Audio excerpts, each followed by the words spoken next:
So this is what I mean about how crazy, like, the internet can be, right? This tweeted by Loudwire 3 hours ago. Looks like the Van Halen reunion isn't happening after all. Now that is being driven by our friend Sal from Premier Radio Networks contacting Michael Anthony, and Michael saying, nope, haven't talked to anybody in a couple years. As I just said, do you think Michael Anthony is going to tell me, Sal, Loudwire, or anyone else, yeah, by the way, I just talked to the guys. We're rehearsing right now. The tour gets announced New Year's Day. We're going out with such and such. Go ahead, say it. Of course not. So here's overreaction the other way. Because Michael essentially pleaded the fifth, which you would completely expect him to do. I mean, what is he going to do? He can't. If you're told not to say anything, you can't say anything. Now it's off. Now it's over. There's nothing to it. It's ridiculous. Oh my God. This is what I mean by when you read through, whether it be Twitter, which I favor, or any of the social media outlets or websites, when it is on the web and you see these headlines and stuff, you've got to consider it for what it is. You've got to take a beat and really think about it. So 2 days ago, confirmed, Van Halen reunion, full go, stadiums. You got a date with Foo Fighters at Yankee Stadium. Michael Anthony is back. To, nope, not happening. Michael says he hasn't heard from anybody. It's like, of course. The yin and yang here is ridiculous. Just take a second and apply some logic to it. Is the guy that's been out of the band forever, if he was back in the band, do you really think he's the one who's going to break the news ahead of an official statement? I mean, do you know that the night... I've never told this story before. Slash and I are friends. Everyone knows that, right? The craziness leading up to the Guns N' Roses reunion. The hype, the speculation, on and on and on. Everyone's saying it's happening any day. It's going to get announced soon, right? God's honest truth. Slash called me personally. I've never told this before. I've never even talked to Slash about this, why he even did this. But I got to ask him one of these days. This totally dawned on me. Like a week before the whole thing got announced, officially, Slash called me personally, which he normally doesn't do. We usually text, but we'll talk here and there. But he called me, so I answered the phone. Hey, what's going on, man? He goes, yeah, so we're making small talk. It was kind of weird. I was just like, man, is he going to tell me that this thing is happening, like, and to keep it quiet? Which, of course, if he did, I would have. But he's just like, yeah. He goes, man, and he says to me something to the effect of, it was like, yeah, man, this whole Guns N' Roses stuff is really crazy, huh? And I go, so he brought it up, so I went there, and I was just like, yeah, man, it is. I said, what is going on here, Slash? And he's like, I don't know, man. It's just crazy out there, and, people get nuts and start saying stuff, and, I don't know what the hell they're all talking about, and it just gets really crazy, and, just people, he was just kind of evasive, like, I don't know, it's just people being people and whatever. I said, well, listen, man, I remember I said this to him. I go, well, listen, if there really is absolutely nothing to this, you should probably make a statement, because it's all anyone's talking about right now. And he's like, yeah, I'll think about it. It's just the internet and people going crazy with all this hype and speculation. I don't know anything.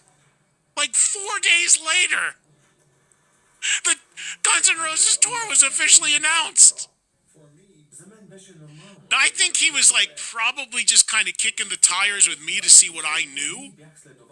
But I'll never forget that phone call. And to this day, and all the times I've talked to him since, I keep forgetting to bring that up to him and ask him try to figure out what his MO was there. So there's only the example you need.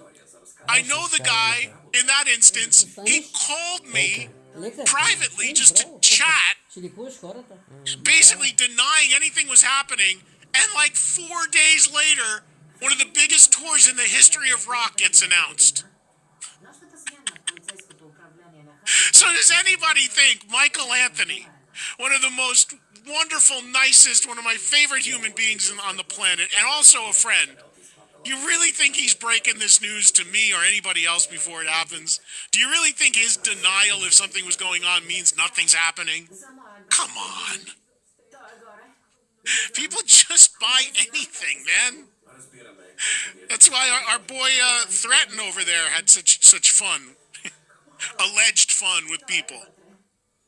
That's a story that still, that was a quick hit and went away pretty quickly. I don't know where that all stands as far as his story. There's people pissed off at him. I know that. So anyway, we'll follow all of those stories. But one other thing though about the whole thing with guys, even if you know them, aren't going to show their hand. I'll give you one more. Ace Frehley. Everybody knows I'm tight with Ace.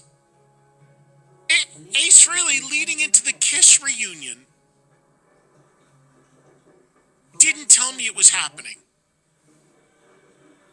I mean, I'm close with the guy. I signed him to his record deal back in the day, his solo deal. I went to the Unplugged. I was in the audience of the MTV Unplugged. 3-4 days before that happened. Wasn't saying anything. You can't. It's got to come. You don't want to get off on the wrong foot, leaking something. So just keep all of this in perspective both ways. Don't get too high. Don't get too low on anything. Just let's see what happens. It's fun to speculate. I've got no problem with that. It's fun with the hypotheticals. As I said the other day, I look at this show exactly like sports talk for rock fans. So it's fun. You listen to sports talk, people come up with possible trades, possible scenarios, who's going to win, who's going to lose. So yeah, we do that as well. But sometimes the hypothetical and the fun we have doing that, people take it way too much as gospel. Ian, who's in Ohio. Welcome, Ian. You're our first caller. Hey there, Eddie. Awesome to talk to you. Thank you. Yeah, I've been a long-time listener of yours. I listen every day on this channel, so... I appreciate that, Ian. Thank you. For a long time. Sure. I just wanted to let you know, I went and met Dream Theater on their Astonishing tour, I guess, about a year or two ago.